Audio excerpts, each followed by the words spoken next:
Hello friends, I'm your host Shantanu. Welcome to my channel Toxytocin. And this is the 48th episode of Horizon Forbidden West series. Make sure to hit the like button, type your comment down in the comment section and subscribe to my channel for more contents. Thank you and enjoy.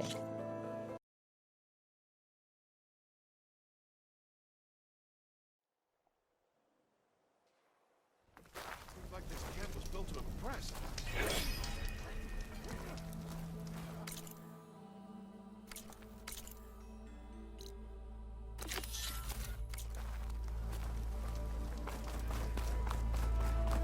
Why not allow myself to wrap up?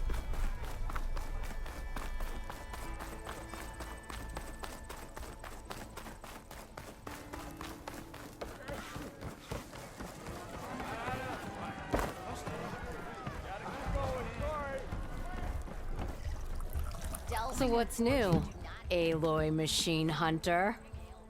How are the refugees doing? They keep to themselves mostly, but they have food and shelter. Some even found work around town. Good thinking giving them that Stormbird heart. I'm glad it helped. I hope they can get back on their feet.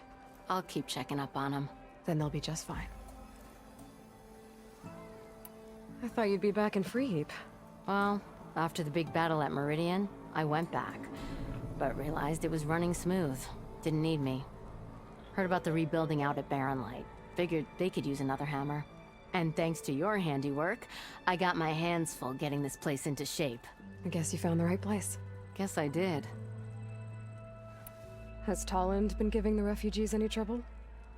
Nah. His shop got closed down not long after Ulvin got the boot. So, he cleared out of town. Took his goons with him, too. Good riddance, I say. The concession decree Ulvin wanted, what was it exactly? And how would it have helped him? Big old pig diddle, that's what. A writ that would have put all Osram claims in the Daunt under Osram law, even though they're on Karja land.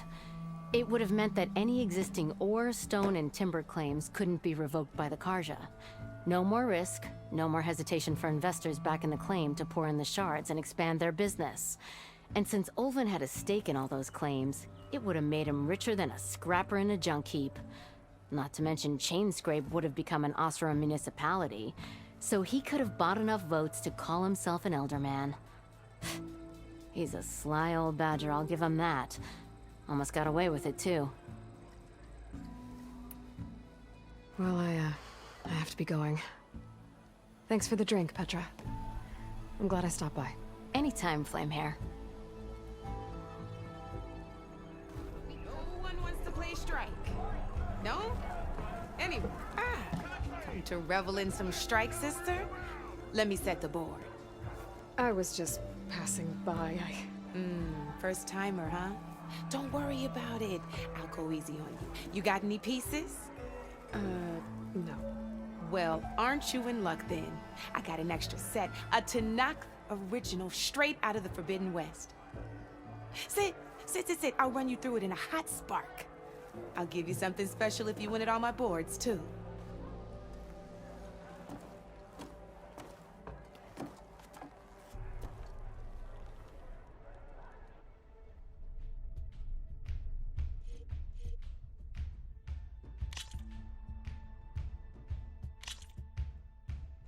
All right, let's start off simple.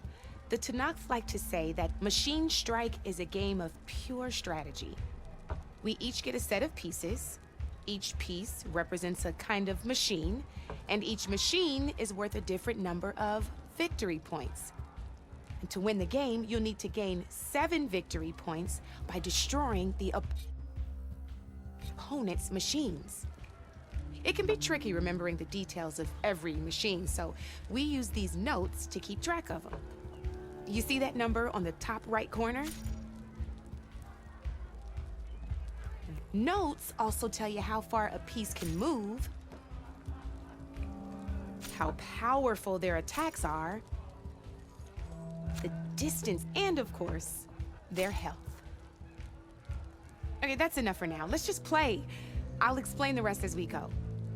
I own the board, so I get to choose who goes first. Since this is your first time, I'll let you go. Usually you get to choose which pieces to set on the board, but this will do for now.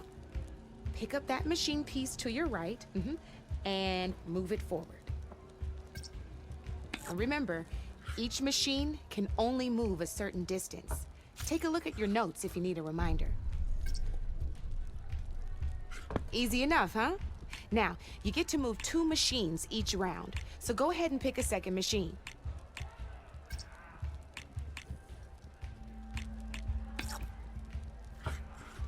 Perfect. There's not much else to do for now, so just end your turn. We're forging onwards. Let me move my pieces here.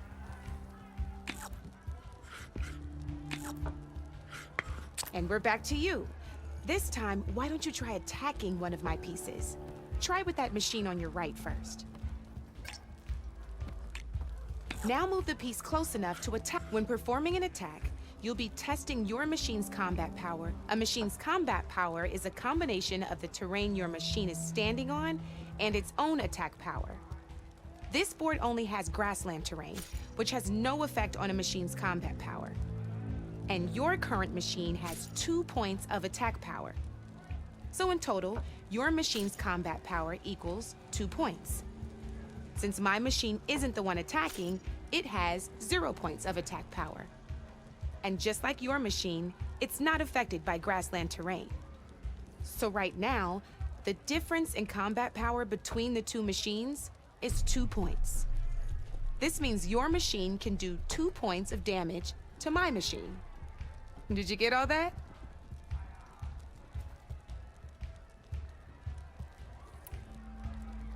Knew you were a smart one. Finish up by attacking my machine. Not pulling any punches, huh? Now grab that second machine of yours. See how your machine can't move close enough to attack mine? You can make your machine sprint. Try it out. Try sprinting up to one of my machines. Downside to sprinting is that your machine can no longer attack. Now, some players like to take a risk and overcharge their machine in cases like this. Overcharging lets you attack after a sprint, but it will damage your machine's health by 2 points. So use at your own discretion. Let's try doing that now so you can see what I mean. That's about it for your turn then. Now, I'll let you in on a neat trick. That machine of yours, the one closest to me, grab a hold of it. Same as in the wilds, machines have both armored points and weak points. You can see them marked on the pieces. Blue shows where their armor is thickest. Hit them there. Now, red. Here, let me show you. Rotate. Now let that machine... Off the board she goes, and there's your first victory points. You don't have 7 of them yet, so let's keep going. Your machine attacked mine, but hasn't moved yet. Go ahead and move downwards towards my remaining piece.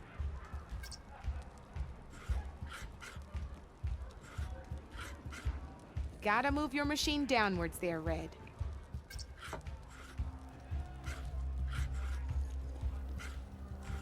You've already attacked a machine and you're still getting the hang of it, I know. Now, overcharge and attack my machine.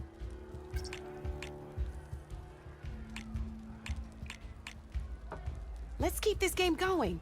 Overcharge your machine.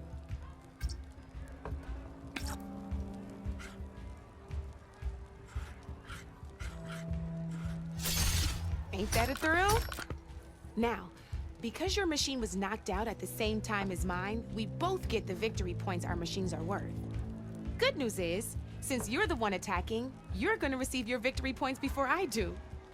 Which means you can reach the coveted 7 victory points first. That's why sometimes losing a piece can be the best way to end a game in your favor. Now, you'll notice you didn't get quite up to 7 victory points this time, but you did destroy all my pieces. That means you're the winner!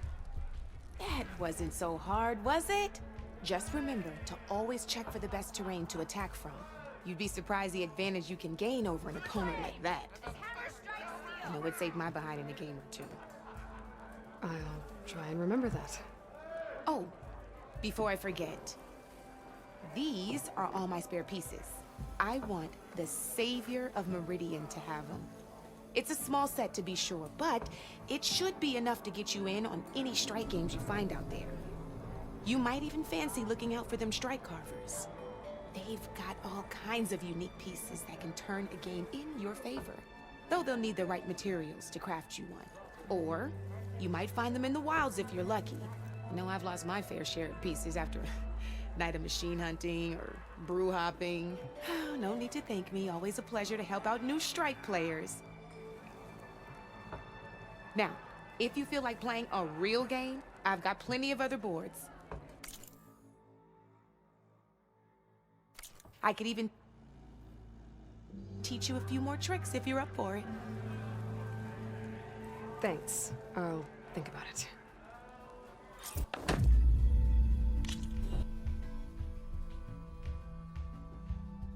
Come back anytime, Red. That hits the spot. Red, welcome back. To the claim! As hammered.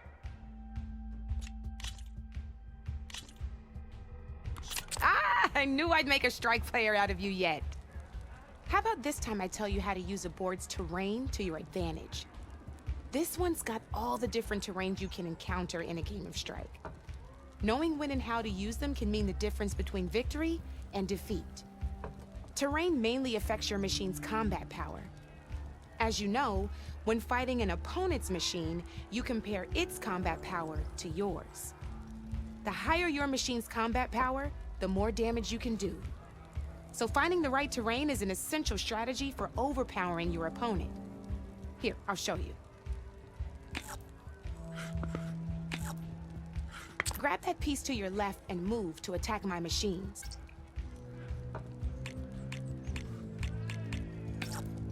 Now let's take a look at combat power is the sum of a machine's attack power and the value of the terrain it's standing on. Since your machine is attacking, it's using its 2 points of attack power. It's also standing on forest terrain with a value of 1 point. Add those together and your machine has 3 points of combat power. My machine is standing on grassland terrain with a value of 0 points. It's also not attacking, which means their attack points aren't in play. So my combat power is 0. This means your machine can do 3 points of damage. Go ahead and test it out. There you go. Now, choosing the right terrain doesn't just improve your offense. It can also help defend your machines from attack. Grab your other piece and place it in front of my second machine. Since your it's standing on grassland terrain, this terrain has a value of 0. This means your machine's combat power adds up to 2 points. My machine can't use their attack power since they're defending their position. But they have the higher ground. They're standing on forest terrain, which is worth 1 point. This means my combat power adds up to 1 point. Now, the front of my machine is colored blue.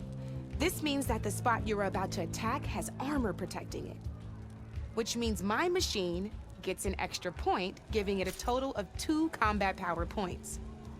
If we compare the combat power of both machines, you'll see that you won't be able to do any damage. Whenever you're unable to top an opponent's combat power, you can still choose to attack and break their machine's defenses instead.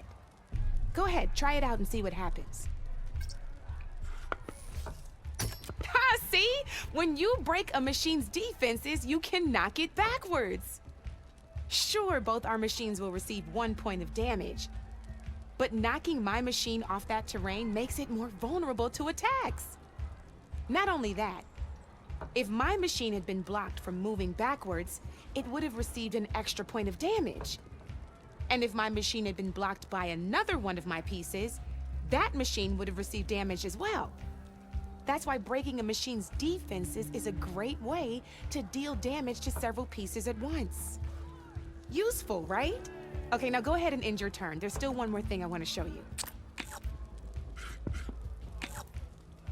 All right, as we've seen, the higher the terrain, the more it'll add to your machine's combat power. However, there are two other terrains that work a little differently. This is what we call a chasm. Only flying machines can be placed on those. But it'll take away 2 combat points if you do, so be wary. This is marsh terrain. Landing on it will take away 1 combat power point from most machines. It'll also keep your machine from moving for the rest of the turn. Here, let me show you. Grab that machine on your left. See? All you can do now is wait for your next turn to move again. Or you can overcharge your machine to get out of there. You can still attack any nearby enemies so you're not completely helpless. Well, I think that's enough yammering from me for now. Promise it'll all come in handy next time you play.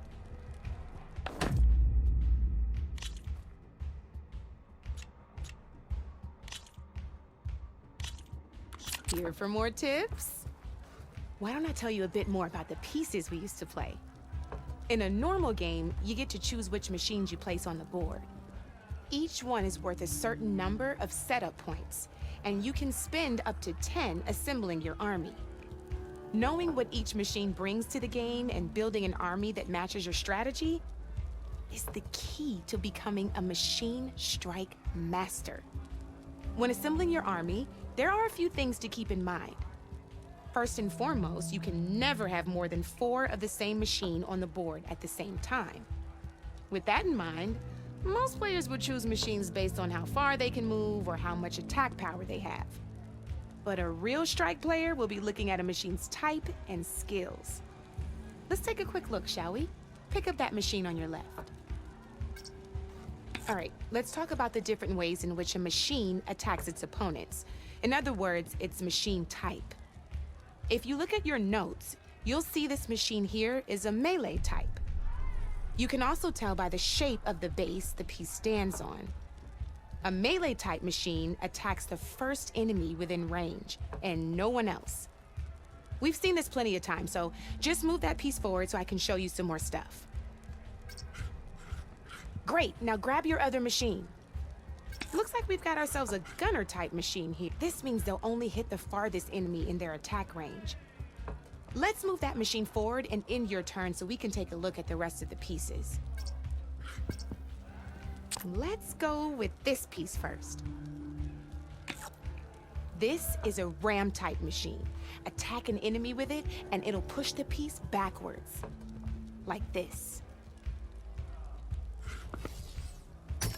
See, now my machine has taken over your machine's spot on the board. This is a great way to take the advantage away from your opponent if they have the higher ground. Looks like we have one more piece to look at. Now this is a beauty of a piece, a dash type machine. When it attacks, it'll move to the end of its attack range and damage every machine in its path, including your own. So make sure you take a good look at the board before you send it off to the races. You should also make sure it's able to finish its attack on an empty spot. Otherwise, you won't be able to attack at all. Here, I'll show you.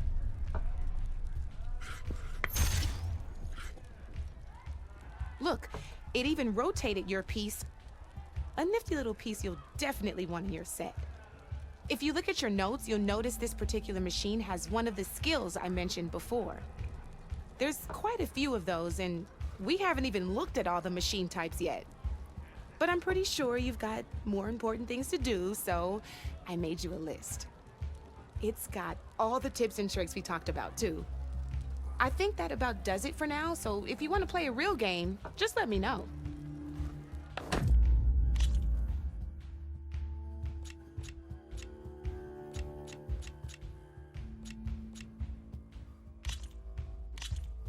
Let's do this!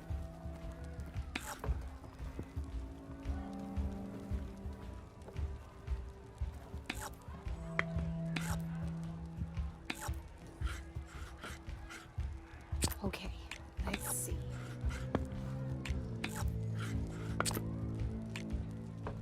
You're up, Red.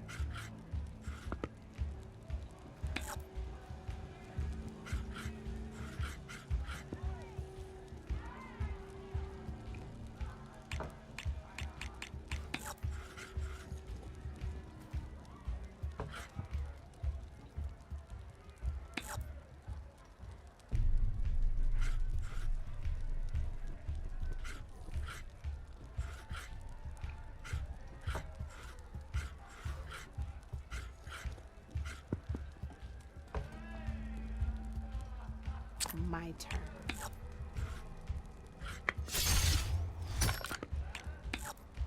Oh, only one machine left.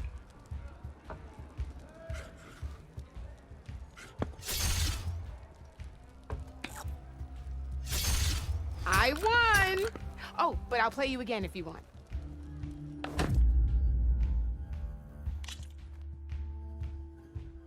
Don't be a stranger. So this was a